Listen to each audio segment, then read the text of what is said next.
Byline. It's not number 21. It is a special podcast with Neil Mope, 20.5. 20.5. Anyone? Who's your favourite 20.5? We're in Zamorano territory there, aren't we? With the 1+9 and all that. But yeah, 90s Italian football. We are here. We are at the Bridewell. I am Matt Jones. I'm joined as ever on this podcast by Paddy Boyland, and we're here.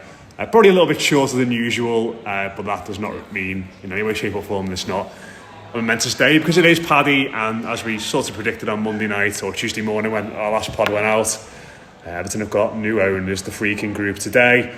Thursday morning confirmed that they have acquired Farhad Moshiri's stake, and then some as well. We have the statements, we have confirmations of new board members, a new exec chairman, a new CFO.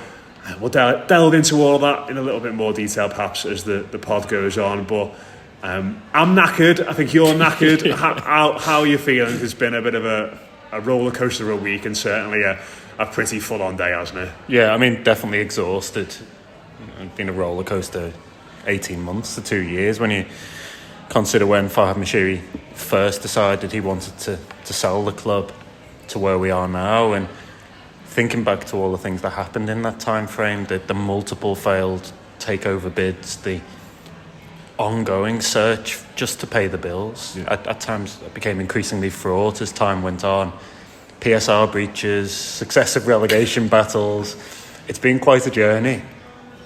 And I think I'm just like, my initial reaction on hearing that this was confirmed and that this could be reported was that there's an element of relief here. There's a huge element of relief. It wasn't initially jubilation. Yeah. It was just like that's the only emotion I think for me. Like it is just that. Like, sorry to interrupt you. It's like, you know, I sort of tweeted this morning, like on my way into work, about trying to capture how I felt about it all, and it's different to worrying about your striker being crap or not signing the player you need or thinking that the manager should be sacked. Like, I'm not applying any of them, by the way, to the team at the moment, but like it's a greater sort of more all-encompassing existential dread that's like, it's not been there all the time, but it's certainly been there strongly at times. Certainly when the first talk of the Friedkin Group coming in, and then that collapsing while the squad were in Ireland, and the feeling around that, certainly around the points deductions, and just talk about how this football club was going to be funded. Yeah. You know, I don't think we ever like fully addressed. We didn't start this podcast, but certainly on the Blue Room in the past, we never fully like went into, are Everton going to go into administration? But those conversations were happening. Yeah. With your mates in pubs, and you know, and you know, in quieter, darker times, and for me, like, that's kind of more as a fan, I think, than a journalist or anything. That's kind of underscored my whole Everton existence over the past year, really, where whatever happened on the pitch, whatever results we had, whatever successes in inverted commas we had, whatever good transfers we made, whatever players that came in and did well, whatever young players were coming through, it's been hard to fully fling yourself into any of those things because of this huge cloud that's existed over the football club over the past year. And today, it's remarkable. Today, you know, what are we on now? It's about 10 hours since the announcement that we're recording this. The Friedkin Group have almost swept a lot of that away already, and like the weight off my shoulders is just remarkable. Yeah, I think that's fair enough. It's often said to me that covering Everton must be a dream, in a sense, because there's a whole load of stories to get your teeth into, and that's right, there are loads of stories to get your teeth into, but I've said this before, being somebody that cares about the club and wants the club to succeed, it's been a difficult period just trying to make sense of what's going on, and then also try and see a way out at times. And have been times, I mean, my reporting today, I believe the summer of 2023 was a crucial point, a pinch point after the MSP deal fell away. Been other points end of last season when you had the 777 thing collapse, where again people even inside the club and kind of working on the deal are wondering what's going to come next. So for Everton to get to this point where, let's be honest, just the financial viability of the club has been safeguarded for now is a massive moment, and certainly it makes me rest a bit easier than before. Yeah. Do you think, before we delve into like the intricate details of today, have Everton got a bit lucky, do you think, to get out of this in the manner in which they have done? Because in some respects, it's, you know, you mentioned there about how tough times have been and how, you know, it looked like we were never going to escape it at times. You know, going back to when this deal fell through and looking at potential options for the football club going forward, it didn't feel like loads. And obviously with the club owing money to 777, you've got the ACAP situation, you've got all these different parties that they've owed money to.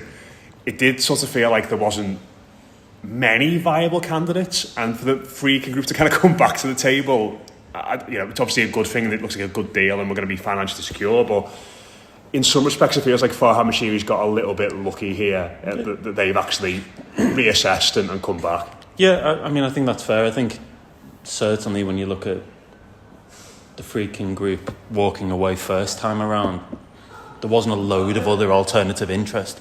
You had John Textor, obviously, but there were a whole load of problems with John Textor, particularly with regards to his Crystal Palace shares, the potential sale of those, how long that would take, but also just the way in which he conducted himself. And I think there was always a suspicion that he wasn't going to be able to complete in the time frame Everton wanted. Had the Friedkins not come back to the table, I think right now Everton would be banking on John Textor trying to sell his shares in Palace, which is still obviously ongoing. But I think basically what happened was that the Friedkins remained key stakeholders in Everton because of the £200 million loan that they put in. And those discussions always continued behind closed doors. Because they were a stakeholder, they were privy to what was happening, they had to be informed, they had to agree to any potential transaction proceeding. Textor would have had to pay them off in full, by the way, at 200 million, which was another substantial barrier.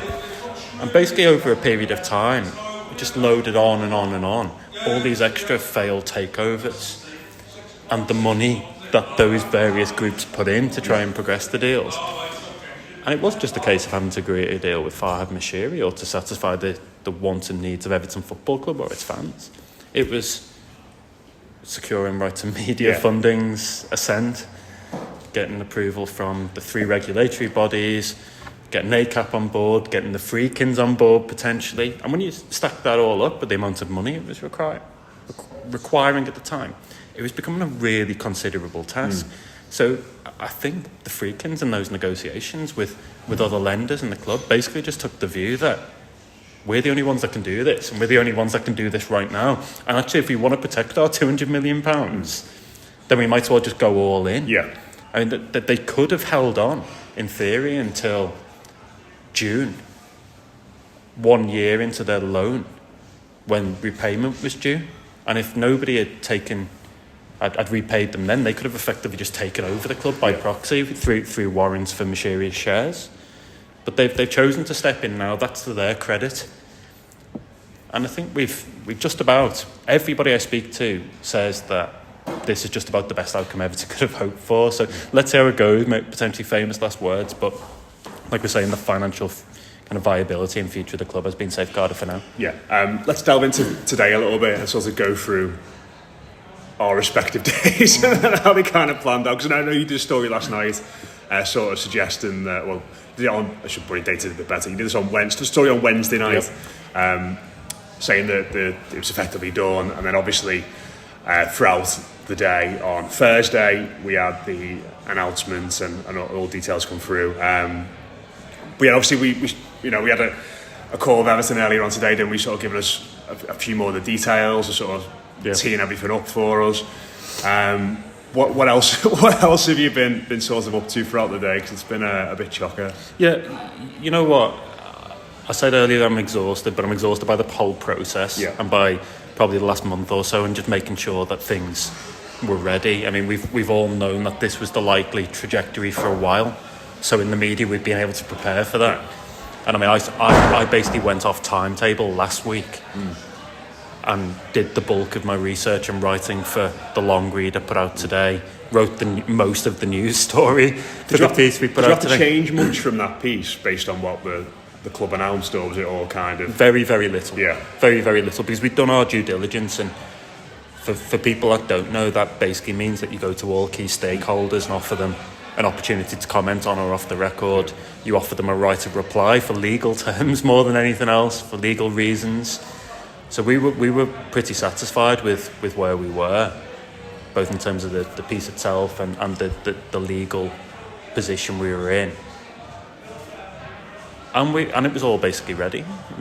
We wrote the piece last night, safe in the knowledge that this is Wednesday night, safe in the knowledge that the independent oversight panel that needed to sign off on the deal had signed off on the deal, and we were just waiting on confirmation effectively.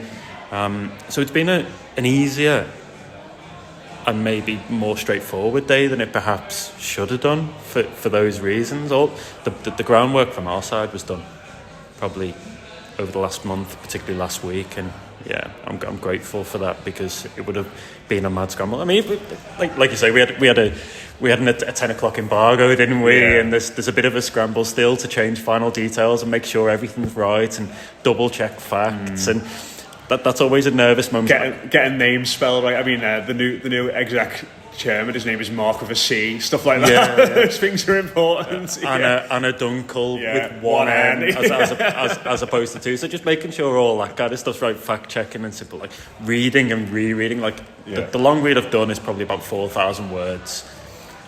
It's been through legal checks. It's been checked by just about every source that could check it. It's been checked by editors. And I must have read that maybe 30, 40 times. And like to the point where I can no longer see the wood from the trees with it. You should do an audiobook. I don't think anybody wants an audiobook. What I'm potentially do is get Rob Vera to read it all out. That would be... as like a very soothing bedtime story. That'd be amazing. I can imagine myself falling asleep to that. But those little details are important.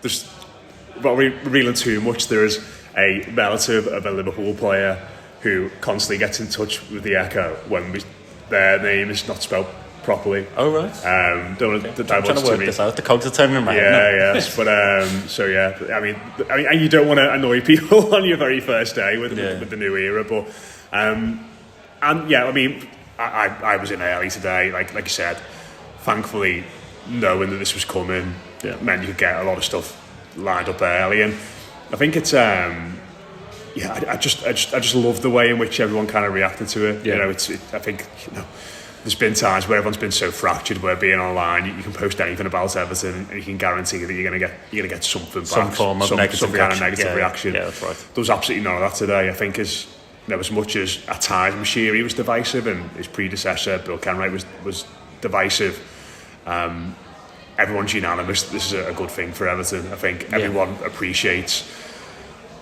The Friedkins coming in have got a lot of work to do. It's going to take time, but ultimately that financial security is the most important thing, and I think everybody is on the same page with that. And just sort of going back to what we found out in that core brief, and obviously what was in the release from Everton. It's hard to say too much. I always say when a manager has at their first press conference, everybody always says spoke well there. Yeah. And I think there's always, I think it's probably a bit of that as well with the owners as well. But obviously we heard from the new exec chairman, we heard from Dan Friedkin himself. I think the most you might disagree with me, but I think the most interesting part of it all was the 6 goals that were sort of outlined. And it wasn't necessarily get Everton to win trophies and win the Premier League.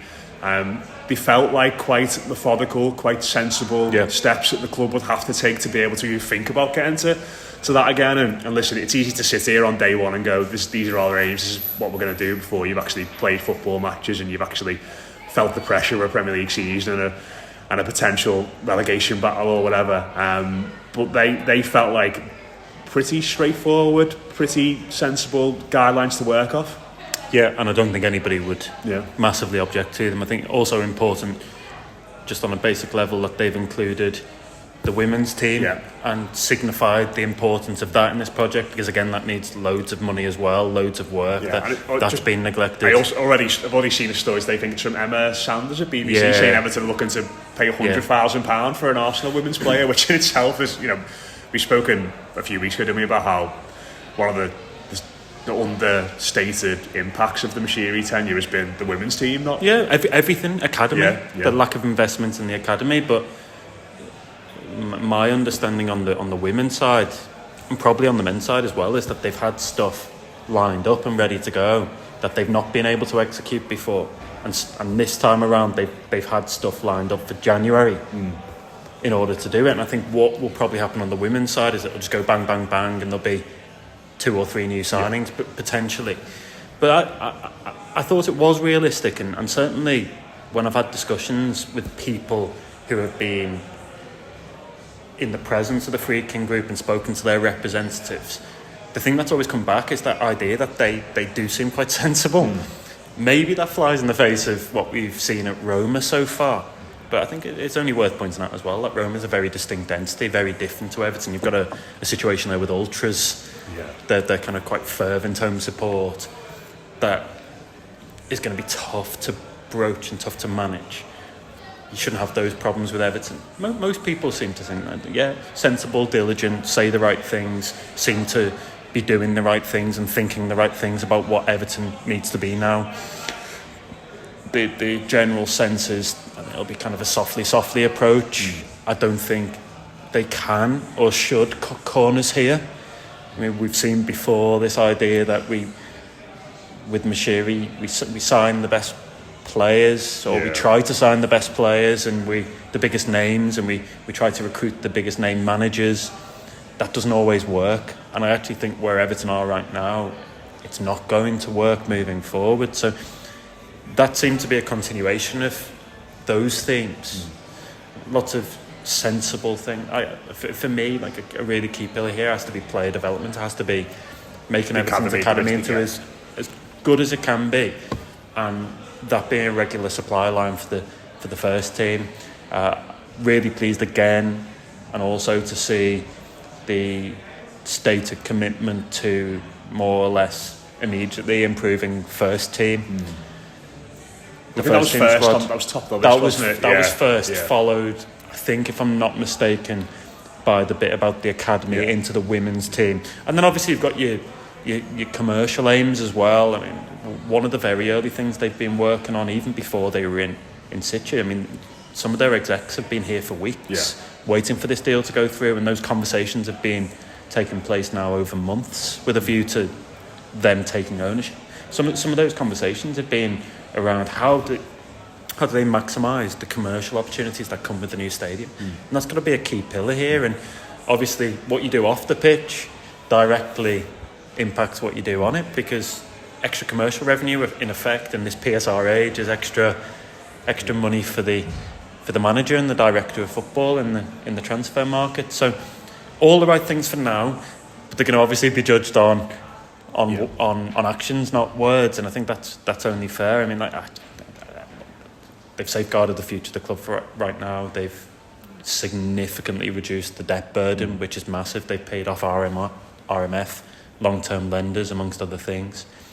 That can't be understated, that can it? Like no, it's huge. That huge. was, and I know it's, seeing people just put up the company's house screenshots earlier, like it looks like such a simple, straightforward thing. But I think I'm right in saying that's the first time Everton have not been indebted to them since 2017. I think I saw earlier that might need to be checked, but it might be 2017 or 18. There has been a relationship with RMF or variations of RMF for a long time, going back right the way into the early 2000s, and RMF has been in many different forms over those years. Any reduction in Everton's debt, and basically what's going to happen is they've inserted fresh equity into the business, which is a massive positive. They've agreed to pay off the rest of the stadium development, which is in effect the internal fit out.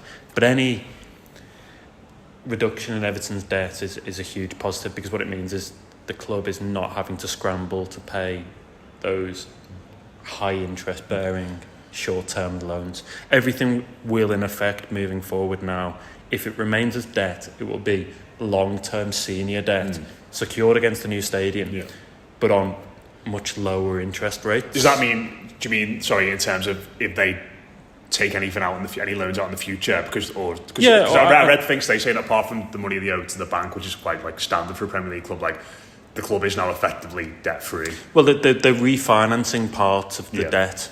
So, for example, their own debt to Everton, which runs in over £200 million, most of that is equity, but some of it will be included in the senior debt package secured against the stadium. So Everton will have some debt moving forwards, as I understand it, but it will be much more manageable. Pretty similar to what Tottenham have done. When you look at Tottenham, I've got a real long-term debt package on low interest, really low interest rates secured against the stadium, and it's the most beneficial form of debt you can have, and the most viable form of debt you can have. That's what's happened here. But getting rid of RMF is a huge positive. Obviously, the Friedkin, Mashiri converting his loans into equity is huge because it means there's no PSR issue. The Friedkins removing and converting their loans into equity and debt is massive as well. So Everton on day one of this transaction are so much better off financially. The debt is significantly reduced.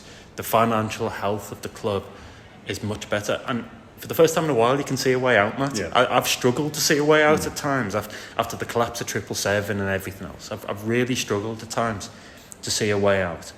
But I think now there is one.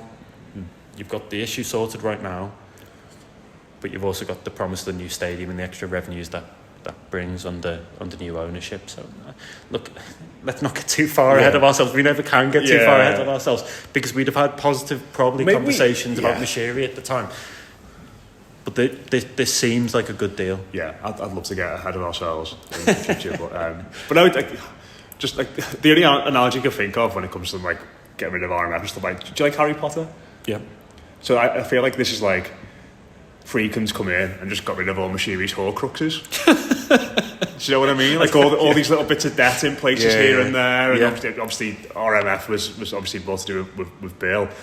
But like they just sort of come in and like, right, there's a little bit of I mean, I'm only going to try and explain it to people who never watched or read Harry Potter, but get rid of all these little bits here and there, and finally, once they're all gone, you can just sort of move forward. I get it completely. I get it completely. I think if you don't know Harry Potter, you're completely lost in this segment, and I do apologise for my Matt's reference. But I as somebody who likes it myself, I get it completely. All these things that are onerous and have a potential impact on the club have been removed more or less on day one of the takeover, which is huge. Yeah. Just wrap it up. We'll do like another little 5 minutes or so because they've got a big celebration in here in the Bridewell tonight. Not Everton related, I don't think, but it could well be. What now then, Paddy? Because I think it's clear there's going to be some Friedkin Group representation at the game on Sunday, albeit not necessarily. Don't think it'll be done all right. The main man himself. My colleague Joe Thomas reported today that Farhad Mashiri wants to get back to Goodison before we move in the next couple of games, and he wants to go to the new stadium. So that'll be interesting. I mean, it's one of those games, isn't it, where when the teams come out on Sunday and you've got the press and the photographers down on the pitch, they'll all be pointed up towards the director's box and not in the direction of the players. Or well, even me in the press box, I'll be scrambling. Do you think you'll be getting photographed? Well, I won't be getting papped, and I suggest nobody does because it won't make a great photo. But I'll certainly be looking for representatives trying to work out where Mark Watts, the new executive chair of the football club, is in the director's box, and Alan Dunkel and others that may well attend the game. I think you're right. I wouldn't expect Dan Friedkin or necessarily Ryan Friedkin, his son, to be there, but there will be TFG representation at Goodison, as there probably should be. A bit more dubious about Mashiri and whether he should attend and will attend, but let's see. He needs to get on the tenure thing. He's got 8 years tenure, so if he wants a season ticket for Bramley Moore, he's going to have to wait until that window. It depends. I mean, he was owner of the club during that period, so I guess it is technically 8 years, but I would be tempted, and this maybe is a bit harsh, but I'd be tempted to knock off every year that he didn't attend a game, because already there you'd be down to about 3. Where do you reckon he'd pick to sit in the new ground for? He doesn't strike me as a South Stand ultra. I reckon he'd be next to the away fans, giving it loads. When they sing the anti-Scouse poverty songs, he'd be there like front row, sticking 2 fingers up. I think he's a West Stand guy. Do you reckon he's a West Stander? Yeah. Why? Just I don't know. I can imagine him to be sat there. I can't imagine him in the thick of it, storming out when we're 2-0 down, taking in the great sights of the world from across the Mersey. Like if Everton conceded 2 goals, he wouldn't really know what was going on. Do you think he'll still get his Premier League feed? Probably not. Probably not. I mean, the point about Moshiri is that he was at the club for 8 years, and things escalated very dramatically after the Ukraine war in particular. Access to funding was cut off, and Everton really did have to strain then financially just to make ends meet. It was probably the worst time for stuff to happen like that, because Everton were in the middle of a costly stadium project, and tough to secure financing, tough to just get through in that period. The team regressed on the pitch. He made loads of mistakes. We have to give him credit at the very least for getting the stadium to where it was last year, when they were able to, by hook or by crook, secure short-term funding to finish it. And I think the stadium is what's kept investors interested. I think without the stadium, Everton is still attractive as a Premier League club with a huge fan base, great history. But the stadium is that extra icing on the cake, isn't it? Yeah. So he gets a little bit of credit for that, of course, in what has otherwise been a very difficult tenure. Well, I think to try and finish this on a positive, from a footballing perspective, I think as we said on Monday, it has been a disaster for Farhad Moshiri, unmitigated. Yeah. But I think the one thing that, give it 50 years, Paddy, when me and you were, going up to Bramley Moor with our walking sticks, potentially taking our grandkids, it will, I think that's probably when his legacy will be most fondly remembered, that we've got that ground, and it, despite the naysayers and a lot of people saying, it might flood and all that sort of stuff. Who knows what's going on with global warming and all that by that point. But, I think that's when his legacy will ultimately be most fondly remembered, isn't it? At that point, I think now looking back at it, it is, a lot of it's still raw. We're living the effects of his football and mismanagement week to week when we're watching the team. And it's worth pointing out as well that the scale of the task in front of the Friedkin Group now is as a direct result of that mismanagement. So it's only fair to point that out as well. I think you're right, though. I think time is obviously normally a healer, and I think in time people will be able to look at the stadium as part of his legacy at the very least, and that will be more of a positive. Let's see how he's received. If he does indeed come back, as he's suggesting he will do. Get him a megaphone and get him down the front of that South Stand. Shout hello, Jim. In the years to come, in his kind of Bane-like voice. I still take most of what is said on that side with a pinch of salt. Let's see how it goes. But this was ever us. There were loads of ups and downs, certainly more downs than ups throughout that 2-year period where he was trying to sell. And it could have been much worse than this. In some ways he got lucky. But we're here now. Yeah. And it looks a lot rosier. So I think that's the way for us to finish. The way for us to finish is that this got over the line. It was with investors that Everton, Moshiri and Deloitte, who were running the sales process, had always wanted to entice into the picture. They'd earmarked very early doors in 2022. Investors who had shown interest in the club, had asked about the community schemes, had liked the ethos and wanted to be part of this. And those people have subsequently come in and immediately improved the situation dramatically. So there's loads of work to do on the pitch, and let's see how they do in that. But cautiously optimistic. Good stuff. What a day. Wonderful. I've finished for Christmas today as well. I haven't. You haven't? I've still got the game on Sunday. I'll be there on Sunday, but not in a working capacity. But momentous day. Cheers to Paddy. I think he just wanted to come and have a pint and chat it all through, didn't you, today? A pint of Guinness, a chat, and then a long lie down. But we should probably finish as well by saying really appreciate everyone getting in touch with us over the last few days, saying how much they're enjoying the podcast. It really does help. And thank you so much for everyone who's given us a shout. We'll do number 22 on... 21, Paddy. We'll do number 21 on Monday the 23rd. And then the final pod before New Year will be 22. There we go. We'll continue the numbers. There we go. Yeah, but that has been 20.5. You take it a special, whatever you want to call it. We are on the Bridewell. We'll probably be in on Monday as well, but absolutely bouncing downstairs. I love this time of year. Everyone's just so full of Christmas spirit, having a bevy. It's brilliant, but it's a great place to come and have a pint if you're out and about for the game of the weekend. And also, if you want to win tickets for the game on Sunday, do go back and retweet Monday's or Tuesday's show. There's more interest in it. More interest in the Wolves game, unsurprisingly. Which I'm not surprised. Go back and share those posts from Tuesday if you want to be entered into that draw. We'll announce the winner on Friday. That's it. Leave us a rate, leave us a review if you're listening to us on iTunes or Spotify. Hit like, hit subscribe, and leave us a comment if you're watching this on YouTube. We'll leave it there. Welcome to the new era. Up the Toffees. We'll catch you soon.